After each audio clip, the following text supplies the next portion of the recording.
Pre-trip inspection. We'll start with the engine bay. You got it? And we're looking for any signs of leaks. We're looking for any problems. We're checking fluid levels. Here's a little hard to tell, but I want to make sure we're between add and max, and our level's right about here, so we're good for our antifreeze. We want to vocalize everything that we're looking at for pre-trip inspection with the state. Okay. Right now I'm checking the belt, making sure there's not more than 3/4 of an inch of play. I'm looking at say what belt that is. you don't have to say like serpentine or anything like Okay. that, but just checking the belt or the belts. Okay. Another important part is to mention what components are gear driven versus belt driven, and you don't have to say these are belt driven, but if something specifically is gear driven, you have to point it out and mention that it's firmly bolted to the engine. Okay. Or to the vehicle, whatever it might be. So on this side, I'm looking at our turbo, I'm looking at the oil filter, I'm just generally checking for leaks in the engine compartment, looking at the alternator, the connections to the alternator. I'm looking at the frame, seeing if I see any cracks or any weld issues. Looking at the springs, the spring shackles, the spring U-bolts. Looking at the shocks for leaks.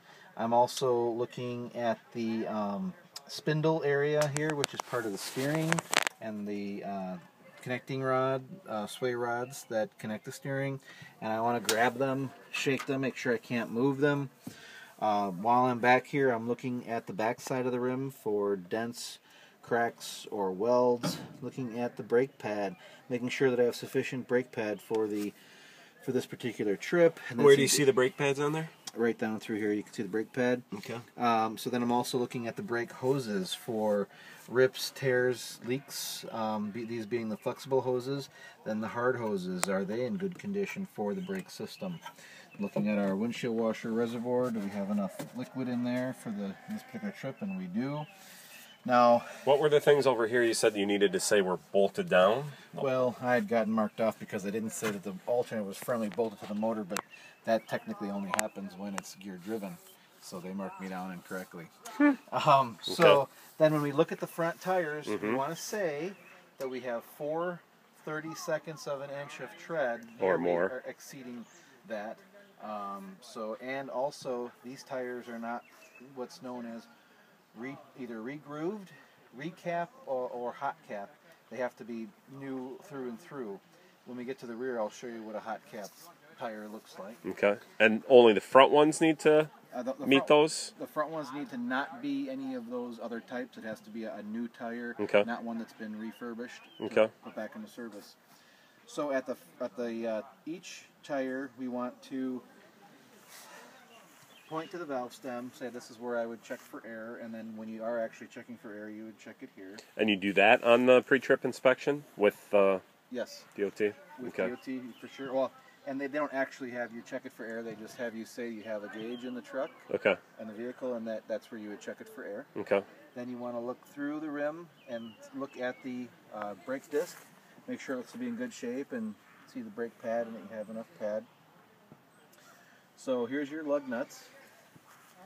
Alright, and you want to say that you're checking those and you're looking for anything shiny or on the threads or rust around the nut, which would indicate looseness and movement, and we want to make sure we don't have any of that going on. We also want to touch the rim and say we're checking the rim for the dents, cracks, or welds. The peeling paint isn't an issue.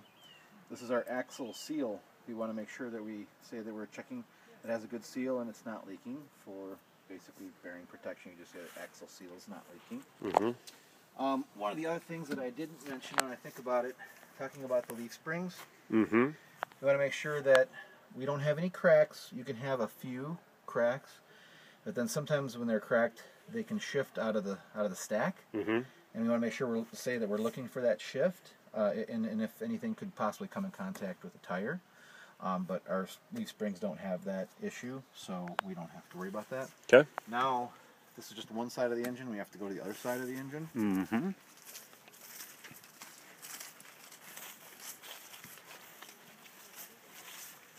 And we want to say our power steering pump is gear driven.